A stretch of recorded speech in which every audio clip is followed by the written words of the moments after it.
Salut à tous, Chicago Bulls, épisode 2. On est toujours sur du My League sur NBA 2K23 et j'avais posé un certain nombre de questions par rapport à l'effectif et à la manière dont les choses devaient, évoluer, notamment en rapport avec Niko Vucevic. Encore une fois, rien de personnel, c'est un joueur que j'ai toujours apprécié. En plus, il a l'air d'être humainement irréprochable. Donc il ne s'agit pas de ça, il s'agit de business.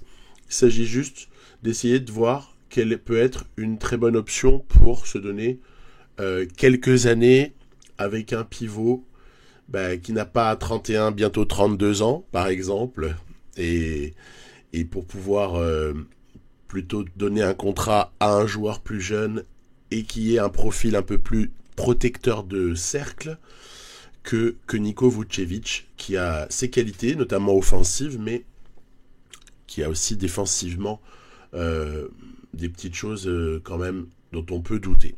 Je vous avais donc proposé un trade à 3 qui me semblait être gagnant.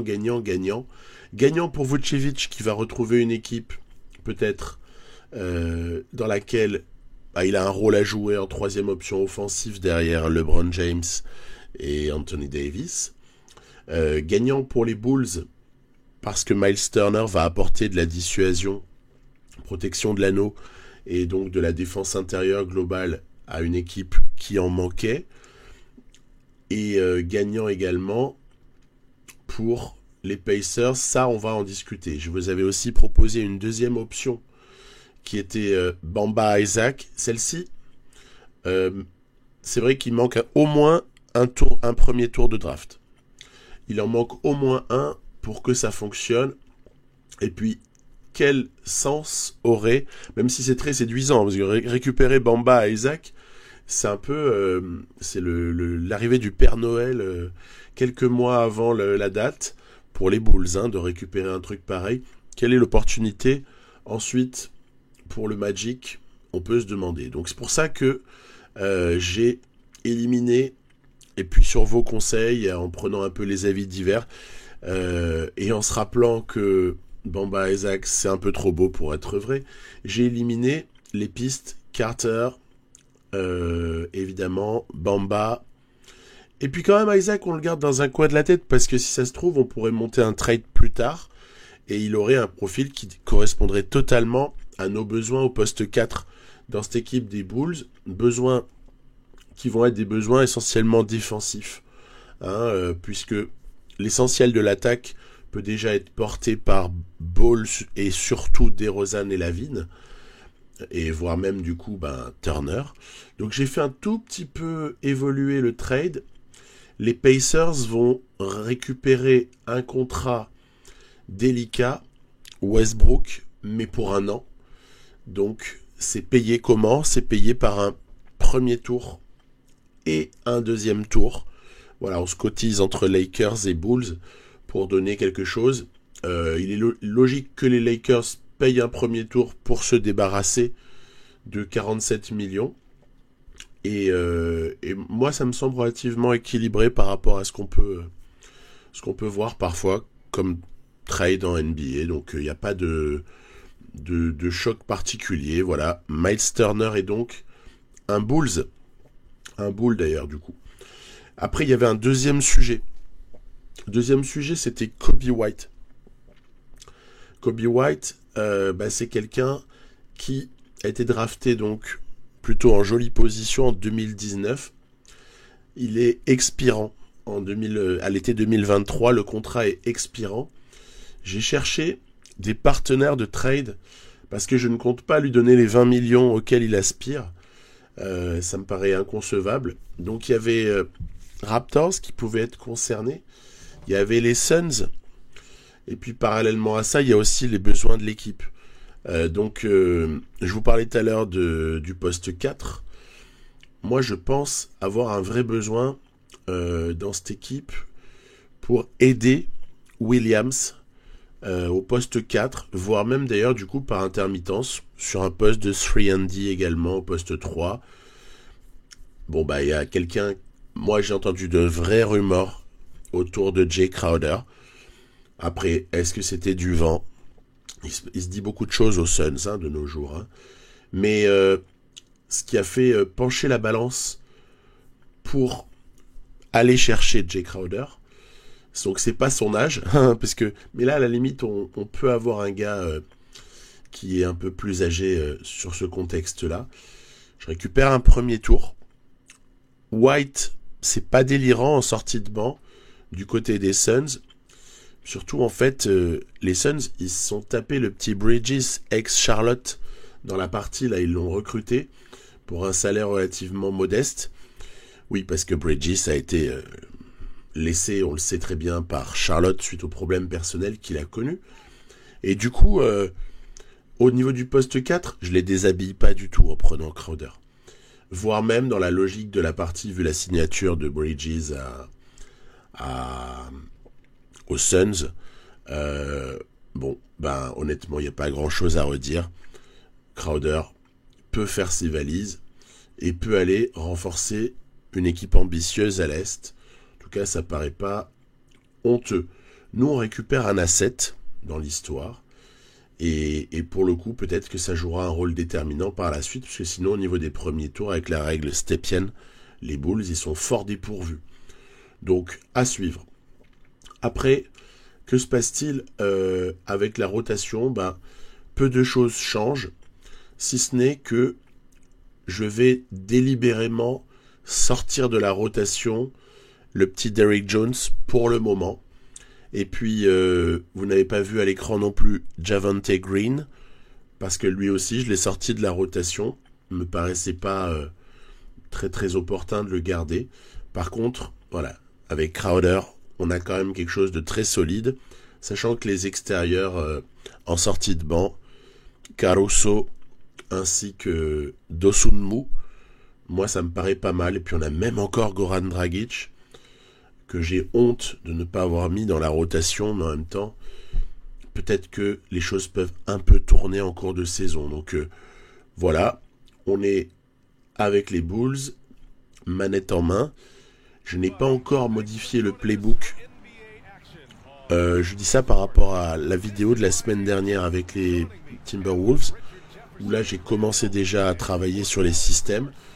Avec les Bulls, je me donne un peu de temps, parce que j'aimerais d'abord connaître leur playbook, et je vais certainement y ajouter d'autres systèmes, c'est évident, pour avoir à des moments des solutions de jeu un peu plus propres et un peu plus efficaces que simplement l'improvisation, les screens et tout ce qu'on peut connaître sur 2K, les contre-attaques et compagnie. Ça commence fort ici avec Lonzo Ball qui était à 2 doigts de chipper la balle pour de bon à Marcus Smart. Et puis ce match est quand même délicat parce qu'il est face à une équipe qui est peut-être la future numéro 1 de l'Est, les Boston Celtics, qui ont eu Gallinari s'est pété les genoux, c'est le genou, il s'est pété à l'été, donc il venait juste d'être transféré au moment où il se flingue la saison, alors que ça s'annonçait génial. Mais il y a aussi Malcolm Brogdon, qui est un renfort de poids, parce que les Pacers ont fait un petit peu place nette à ce niveau-là, et l'ont envoyé contre, honnêtement, pas grand-chose aux Celtics. Donc Celtics, un effectif plus fort que l'année dernière, honnêtement, alors que déjà c'était pas très très loin du titre NBA, c'est pas mal du tout. Et alors en ce début de match, on ne trouve pas notre adresse. Vous avez vu plusieurs tirs dévissés un petit peu, et en face par contre c'est du basket léché, c'est du basket où tout rentre, à l'image ici de Grant Williams. Et donc ça a beau être serré, je sens que je suis en difficulté. Regardez Tatum ici, magnifique, 3 points. La défense de la ville était un petit peu trop lointaine, et ça se paye cash. Donc de manière générale, on a ici du très très bon Tatum, on a du très très bon Jaylen Brown, et malheureusement ça va se payer vraiment cash, avec un écart au score plutôt intéressant, à l'image de cette action où Brown fait un petit peu tout, le reste étant assuré par Tatum. Et ça veut pas dire qu'on se bat pas, parce qu'on a des types qui sont capables de vraiment bien le faire. Mais regardez, 0,7 au compteur, on a vraiment tout faux. Il fallait pas la toucher cette balle et on avait un 24 secondes qui aurait retenti. Et malheureusement, je la prends, manque de lucidité. Bref, à l'image de ce début de match, vraiment. Balle à Williams. Est-ce qu'il va y avoir un cut vers le panier? Voilà pour Lonzo. Ok, ça c'est le genre d'action qu'il faut vraiment prendre. Williams, je vais l'utiliser un peu comme un Draymond Green jeune. Voilà. En plus adroit aussi, puisque le timing de shoot de Patrick Williams, il me convient totalement. Et je sais pas pourquoi, avec lui, les shoots ont tendance à rentrer bien souvent. Il y a toujours ce problème de faute que je signalais la semaine dernière. J'ai toujours pas réussi à trouver les bons réglages malgré des tentatives je dirais d'ajustement à ce niveau-là. Mais ça va venir, on va finir par trouver quelque chose de raisonnable, à moins que le jeu soit trop codé en faveur d'une profusion de fautes sifflées à ma défense, ce qui n'est pas forcément inconcevable, peut-être que c'est juste comme ça sur NBA 2K23. Il y avait un cut de Caruso près du cercle, mais il n'était pas opportun. Le shoot à 3 points n'était pas non plus idéal à prendre. Bref, vous l'avez compris, c'est le petit moment de spirale négative dans ce match. La seule question qui va se poser, il reste quand même un quart-temps, c'est est-ce que ce moment-là va durer ou est-ce qu'on va avoir les moyens de réagir? Pas du tout, regardez. Tatum qui slalome dans la défense, mais avec une facilité déconcertante. Ok, c'est pas du bon Bulls dans ce match-là, à l'image de cet écran mobile, écran illégal de Draymond. Et donc, c'est compliqué. On a en face de nous quand même une super équipe. Ici, Brogdon qui ressort pour Al Horford. Magnifique ficelle. Bon, on a bien compris, ce sera délicat. Les séquences offensives n'auront pas été bonnes. Et puis défensivement, on aura été un petit peu frustré par la belle réussite de Tatum et Brown. Et après, les autres se mettent au diapason. Alors, c'est pas ce joli panier sur une séquence en pick and pop Lavin-Williams qui changera quoi que ce soit. L'écart est trop important. Et puis Tatum continue à se régaler. Pourtant, je lui ai mis... j'ai pas laissé de Rosanne dessus. J'ai mis Williams, mais ça ne suffit pas. On a des espoirs quand même de progression pour Patrick Williams. Donc, rien n'est perdu.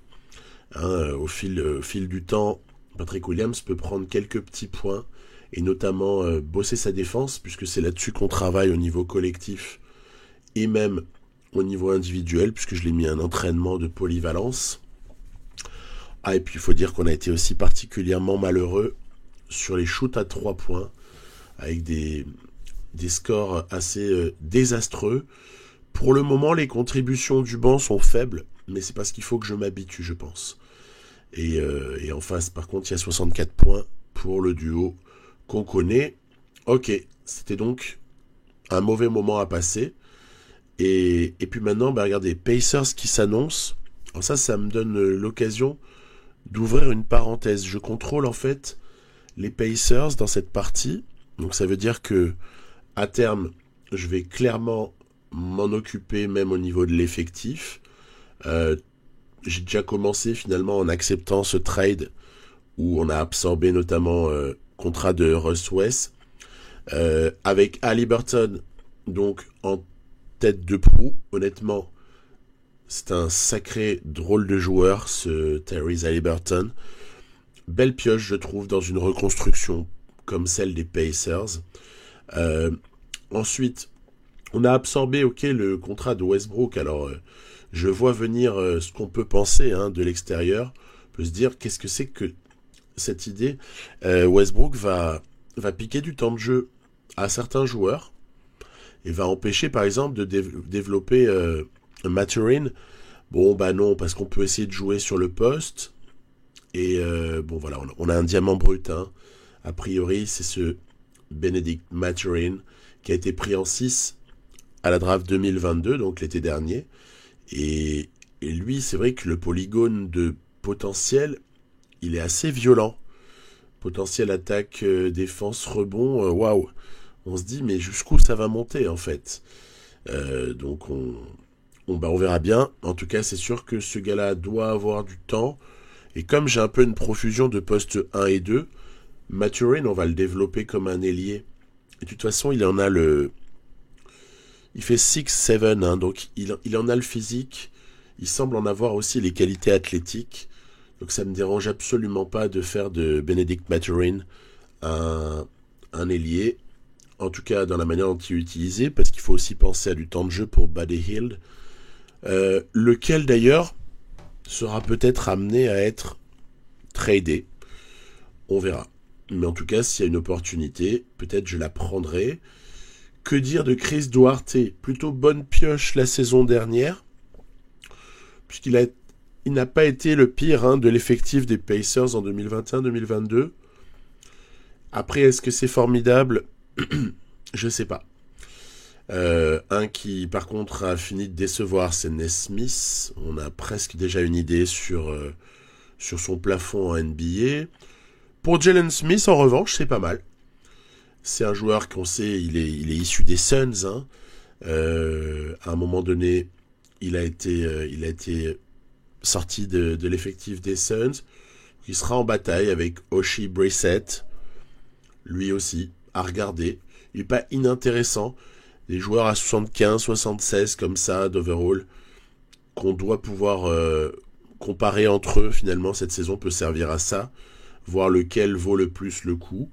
Tout sachant qu'on a Terry Taylor, mais il a 23 ans, donc est-ce que le potentiel sera vraiment exploité?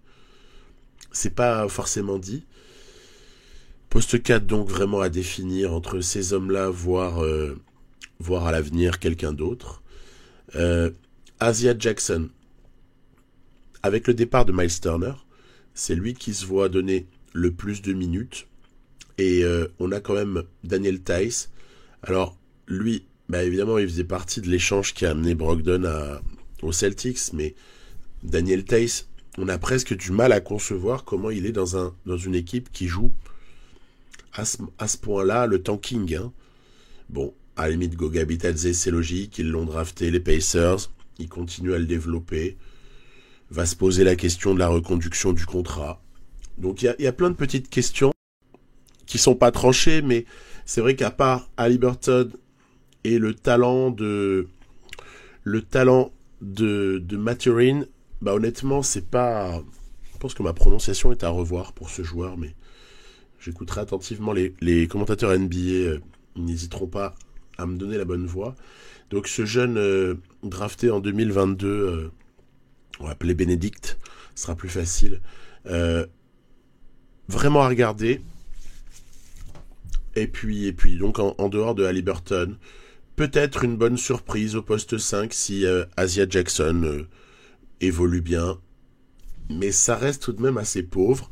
Après, il y aura pas mal de cap space pour l'été 2023. Encore plus pour l'été 2024. Il y a des tours de draft. Il y en a pas mal. Donc il y a vraiment moyen quand même de faire quelque chose et de jouer plutôt sur la durée. C'est pour ça que je vous parlais d'un contrôle passif. Là, moi, je me contente sur la rotation avancée de juste alimenter de manière assez équilibrée un maximum de joueurs possible. Voilà. Donc c'est vrai que si on peut donner du temps de jeu à... ça en fait combien là qui ont le temps de jeu? Ça en fait 11. C'est déjà pas mal. Et ça permet de jouer, de pas s'énerver, de continuer à progresser pour certains. J'en ai mis d'autres qui jouent pas en entraînement très intensif. On aura peut-être des surprises en fait. Donc voilà, c'est en stand-by, c'est contrôlé mais sans que je vous en reparle avant au moins à mon avis, sauf super surprise de régulière, mais sinon l'été. Et donc on peut reprendre le cours normal des choses avec les Chicago Bulls donc qui affrontent cette équipe des Pacers. Alors, c'est pas un match très difficile. C'est un match pendant lequel on peut tenter des choses. On peut d'ailleurs au passage aussi se relancer par rapport à cette défaite presque traumatisante contre les Celtics. On peut tenter des choses, on peut, entre guillemets, se faire plaisir, laisser un peu le jeu venir à nous par moment. Les systèmes, je veux dire, se castent solo. Et puis regarder un peu le playbook des Bulls. Peut-être découvrir 2, 3, 4 systèmes qui nous plaisent en vérité et qu'on aura envie d'utiliser un petit peu plus souvent et d'appeler par moment. Donc voilà, c'est un petit peu la disposition d'esprit dans laquelle je suis avant ce match. L'observation, encore une fois, du jeu même et de ses spécificités. Allez, on a Lavine ici qui est disponible. Heureusement, Miles Turner récupère, voilà. Eh ben non.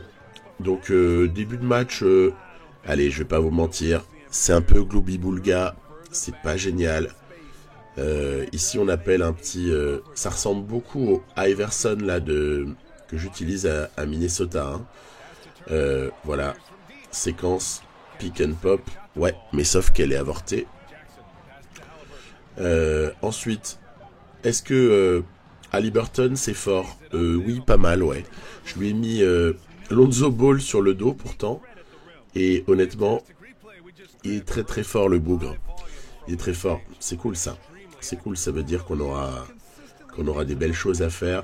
Russ West, blam. Attendez, il y a quelque chose que j'ai raté là. Russ West nous a mis un 3 points de 1 mètre derrière la ligne. Mais c'est l'époque où il était MVP, ça. C'est pas des choses qu'on a vues depuis 2 ans. Voilà.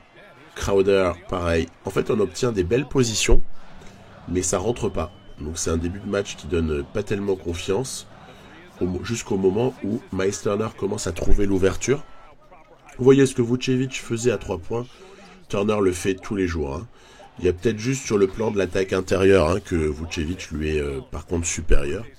Technique de pivot comme ça à l'européenne, capable de marquer sur beaucoup de types de défenseurs. Mais sinon, non, pas de problème. On vit très bien avec Miles Turner.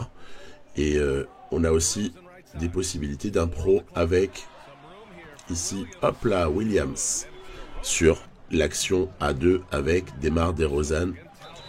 Il y a aussi 1 milliard de fautes. Ça, malheureusement, je le vis de moins en moins bien à ce moment-là. Là, c'est un illegal screen posé par Turner. On a 1000 fautes en pénétration ou proche du cercle. Voilà, encore une. Donc, avec les nombreuses fautes que j'ai subies jusque-là, je commence à baisser. Alors, on va voir ici.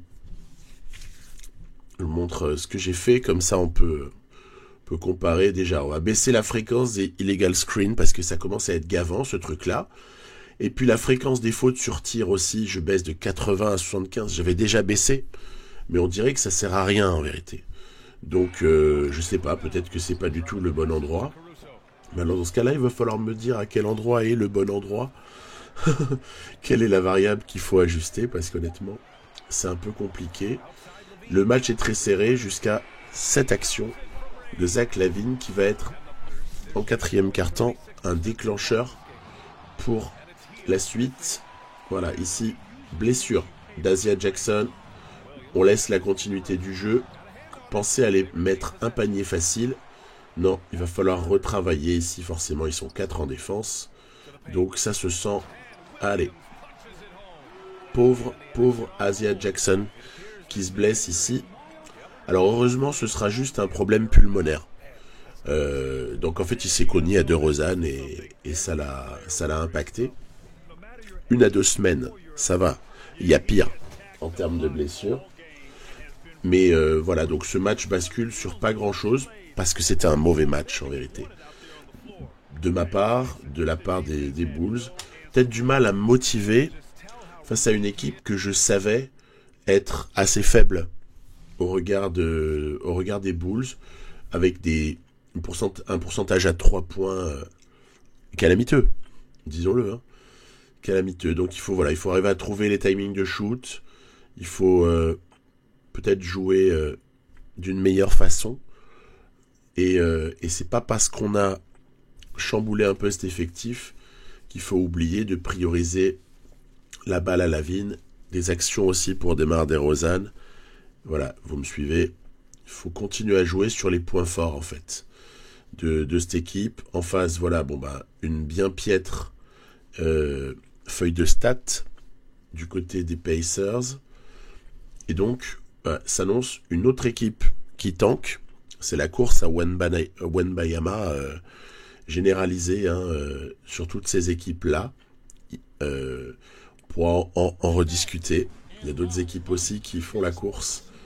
Mais c'est vrai que c'est assez délibéré de la part des Pacers juste avant, ou des Spurs qu'on aperçoit ici avec Greg Popovich, qui est sur sa 25 ou 26e saison à la tête de l'équipe. Donc là encore, c'est un match qui doit servir à prendre confiance avant, notamment les matchs d'après là, avec Sixers. Il y aura les Nets dans pas longtemps. Donc là, ça va être difficile. Il y aura pas mal de choses compliquées. Le 2 points long pour Johnson dévissé. Et on va, après quelques toutes petites errances de tout début de match, rapidement se mettre en confiance avec l'inénarrable Patrick Williams. Ça y est, il est déjà devenu indispensable, le gars. Il nous met ses petites séquences. Et puis Miles Turner, que dire? Contestation après avoir contré. Derrière, contre-attaque. Hop là, changement de rythme. Dévastateur pour le défenseur. C'est signé Zach LaVine, bien sûr. Allez, écran Williams. On décale, DeMar DeRozan. J'ai laissé ensuite cette action dans la continuité. Pourquoi? Parce qu'en fait, il va y avoir une petite action défensive. Regardez ici, là. C'est bientôt. Voilà, très bien. Williams qui intercepte quasi involontairement. On va poser encore une fois la balle. Lonzo Ball qui va travailler, qui ne trouve pas de solution. Et puis le défenseur en fait de DeRozan est un petit peu loin. Bon, vous l'avez compris, il y a une séquence ici qui s'avère dévastatrice pour ces pauvres Spurs. Pourquoi? Parce que notamment, on a, par rapport au match précédent, enfin trouvé notre rythme de jeu et également un peu d'adresse. À 3 points, ça roule. On s'est habitué au timing et à la fin, j'ai même fait sortir tout le monde pendant 4-5 minutes. Ils avaient tous fait leur stade déjà. C'était l'occasion un peu de s'amuser avec la deuxième unité. Dosunmu ici pour Drummond qui a aussi fait un petit massacre à l'intérieur. Donc, équipe des Spurs beaucoup trop faible en vérité pour qu'on puisse déduire quoi que ce soit. Si ce n'est que prise de confiance avec, je vous disais, la seconde unit par moment. Les titulaires ont fait leur stats. Belle adresse globale à 3 points par rapport à ce qui avait été vu précédemment. Il n'y a que Keldon Johnson qui aura fait les siennes de statistiques en face. Et voilà, on est prêt pour d'autres défis. Enfin, face à des équipes un peu plus dangereuses, ça tombe bien, c'est en train d'arriver. En fait, Sixers, voilà, on va perdre en simulation. Alors évidemment, 1 point, ça n'est pas honteux. On voit qu'en fait, LaVine et DeRozan font leur stats globalement en simu. Je vais enchaîner comme ça un certain nombre de matchs de simulation là, parce que j'ai envie de voir. En face, on a eu toutes les peines du monde face à Jojo Embiid. Turner n'aura pas du tout réussi à l'empêcher de jouer. Ensuite, face aux Nets, encore une fois, un concurrent de l'Est. Défaite, un petit peu plus nette cette fois-ci, essentiellement due à Irving, Durant, mais on voit quand même que Claxton a pas mal contribué, ce qui est quand même assez inquiétant, alors que Turner s'est fait manger. Donc attention à la simulation, peut-être que ça va être grosse déception pour moi par rapport aux trades qui ont été effectués en début d'épisode. Les Hornets derrière, bon, je vous en reparlerai des Hornets, mais j'ai bien compris, tanking, c'est clair. Ensuite, Celtics, tiens, on se fait une nouvelle fois détruire par les Celtics, et notamment par Jason Tatum, et même Malcolm Brogdon. Waouh. Donc là, les Celtics, ça semble être beaucoup trop fort pour nous à ce stade-là du jeu. Ensuite, Les Rockets, ils sont en reconstruction, en tout cas ils sont en développement de jeunes joueurs. Ce n'est pas un match qu'on peut analyser. Ensuite, les Raptors, Raptors, c'est plutôt pas mal, parce que les Raptors, vous allez voir juste après, je vais montrer le classement, ça tourne autour de la 7-8e place de l'Est, donc ce sont de vrais concurrents. En fait, il faut gagner nos matchs face aux Raptors, absolument. Ce sont des duels qui valent très cher. Ici, on s'aperçoit que Lavine aura fait un match juste époustouflant, 50 points, et puis en face, c'était un peu trop dur pour ces Raptors-là. On arrive aux Pelicans. Alors, Pelicans aussi, je me disais ça, un moyen de le perdre en simcast, celui-là. Donc, c'est pas le cas. Là encore, jolie répartition. Ah, un bon Miles Turner, un bon Caruso sorti du banc. Ok. Et on arrive à Denver. Denver est censé nous être presque supérieur, je sais pas ce que vous en pensez. Est-ce que Denver est meilleur que Chicago sur le papier? Pour moi, oui. Puisqu'ils ont quelqu'un en la personne de Niko Jokic qui est juste top 5 NBA en fait, alors qu'on n'a pas de joueurs de ce calibre-là dans l'effectif. Plus 10, 3,25, fin de possession. Niko Jokic, il est dur à bouger, c'est fou. C'est fou comme il est dur à bouger, on se fait absorber finalement par une collision avec lui, même quand on essaie de lui poser un écran retard, c'est rigolo. Donc voilà, après on a nos petites séquences faciles en pick and pop. Patrick Williams comme à la parade. Derrière, vous voyez, il y aura un petit florilège Jokic. J'ai sélectionné comme ça quelques actions où il se fait plaisir, voire propose des séquences de création de fautes pour les uns ou les autres. Ici, il y avait une mismatch, donc dès lors, c'est très facile pour lui. Il fera même sortir Miles Turner à un moment donné, juste après lui avoir donné le tournis en fadeaway. La sortie de Miles Turner, c'est juste après. En fait, on est en train de se faire grignoter peu à peu. Voilà. Ici, fold out Miles, avec son joli numéro 7, anciennement de Tony Kukoc. Du côté des Bulls, voilà, DeMar DeRozan qui va finalement terminer le chantier. Mais mine de rien, même à plus 10 avec 3 minutes 30 à jouer, le truc est pas gagné. Il faut faire super gaffe. Heureusement, Lavine et DeRozan auront été très forts. En face, le duo Jokic-Murray à la hauteur de l'événement. On l'emporte. C'est plutôt une bonne chose d'aller prendre ce match-là. 9-5. C'est plutôt pas mal. Pour le moment, on tient dans le top 8. Et si possible, j'aimerais bien être top 6. Mais ce sera difficile parce que pour être top 6, ça veut dire qu'on élimine de notre route des équipes censées être fortes comme les Sixers par exemple. Donc voilà, conséquence de ce match contre les Nuggets, c'est une petite blessure pour Jake Crowder, fraîchement arrivé. Du coup, c'est l'occasion de donner des minutes à Derrick Jones, parce que ça c'est un sujet aussi que je vais développer juste après. On a quelques joueurs, il y a Javonte Green et Derrick Jones, voire Goran Dragic, qui ne sont pas utilisés et que je compte très peu utiliser. Là, Jones hérite de minutes parce que Crowder s'est blessé, mais toute mon interrogation, c'est est-ce qu'il ne faudrait pas échanger quelques-uns de ces joueurs-là? Je sais pas. Il faut voir. C'est vraiment une question, là, pour le coup. Dites-moi ce que vous en pensez. On va pas jouer de matchs supplémentaires, là, pour cet épisode. On va s'arrêter à 14 matchs joués. Dans le prochain, j'avancerai davantage. On essaiera de se rapprocher peut-être de la trade deadline ou quelque chose comme ça. Un point sur l'Est. Miami et Brooklyn sont en tête. Milwaukee, Boston sont en embuscade avec Cleveland. On est juste derrière. Et on arrive à devancer pour le moment des équipes comme les Hawks, les Sixers, les Raptors. Ça va être de toute façon la lutte avec ces équipes-là. Pour le moment, les Knicks sont à la lutte, mais je ne me fais pas d'illusions sur l'issue du truc. Et puis en bas de la conférence, évidemment, les Pacers, les Hornets pas loin, les Pistons ont bien du mal, et même les Wizards, finalement, souffrent beaucoup. Voilà. Donc ça va être ces équipes-là qui tankeront. Et je vous parlais d'une solution pour Javonte Green. Alors, j'ai comme ça quelques petites choses. J'ai éliminé d'autres. Atlanta peut être une équipe acheteuse, étant donné qu'ils ont besoin de se renforcer.